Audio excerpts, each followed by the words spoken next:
Dito nagsimula yung lahat. Nung nagbabasa ako sa mga message request ko at nakita ko siya. Nag-message siya ng January 5 pero nabasa ko yon ng January 12.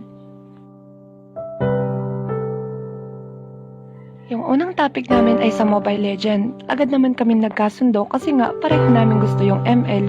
Nagugusyon siya at Guinevere ako. Pero madalas siya yung tank ko, si Tigril. Tapos Forza ako. Di ako magmimiti kundi dahil din sa kanya.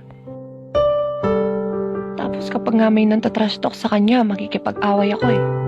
Ayoko kasing inaabuso yung kaduo ko lalo na tank pa. Fight me. Lumipas yung 1 o 2 araw, kapag magkausap kami para bang ang tagal na naming magkakilala, like open-minded kami sa isa't isa na may pagkapabebe nga lang.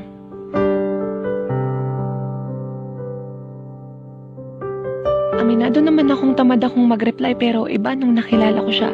Bigla akong na-excite na hindi ko alam. Basta. So ayun, araw-araw na kaming magkausap. Umaga, tanghali at gabi, kahit puro tawa na lang yung topic o kaya pagkain, sige lang, basta masaya lang.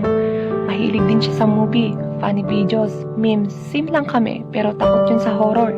Ni ayaw niya nga manood ng KMGS eh. Dumating sa puntong nagsisendan na kami ng voice message na puro kalokohan lang at nagpang-abot pa sa senda ng picture at video call. Ang saya lang niyang kausap kasi same vibe kami. Eh ang mali lang sa akin, madali akong ma-attach sa isang tao. Hindi ko ugaling mag-first move kaya siya lagi yung unang nag-chat sa akin. Bumabati ng kumain ka na, good morning at good night. Pero nagpa-first move din naman ako kahit